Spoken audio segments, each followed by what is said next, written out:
All right, get ready for something that's, well, it's going to mess with your head a little bit. We're about to dive into this totally mind-bending idea, and the craziest part? It's all backed up by some pretty startling science. So, think about it for a second. What's a simple choice you made today? I mean, anything. Coffee or tea, what to wear, even hitting play on this. You felt like you were in the driver's seat for that decision, didn't you? Like you made the call.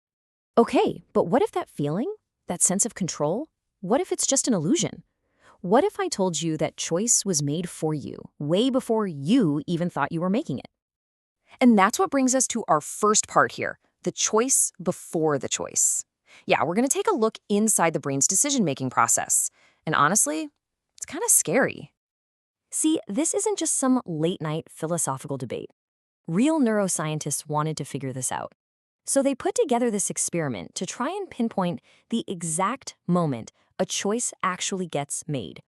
Which leads us to the brain's secret experiment. The whole idea was to see if these scientists could, peek inside someone's head and see a decision before the person themselves had any idea what they were going to do.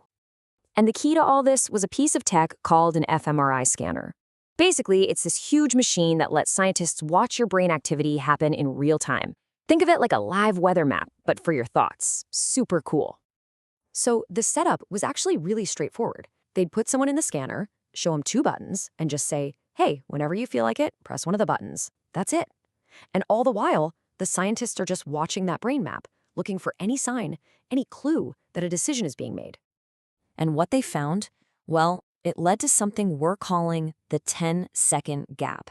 And I'm telling you, the results are absolutely shocking. So here's the big question, right? How early could the scientists actually see this choice happening? Before the person was even aware of it? We're talking like a split second? Maybe 1 or 2 seconds early? Nope. 10 seconds. I'm not kidding. A full 10 seconds. Just let that sink in. They could see the brain gearing up for a choice 10 whole seconds before the person had any conscious feeling of making it themselves. That's an eternity in brain time. So look at this timeline, it makes it super clear.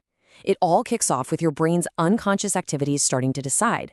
Then, up to 10 seconds go by, and then you finally get that feeling of, okay, I've made my choice. And actually pressing the button, that happens even later. It's wild. So the big takeaway here is that the action was already in motion, way before you, the conscious you, got the memo. It's like your brain already made the decision, and your conscious mind is just playing catch-up. Which, of course, leads to some really deep questions about who we are.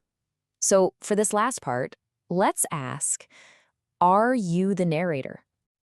We all feel like we're the director of our own movie, right? We're in control. We're calling the shots.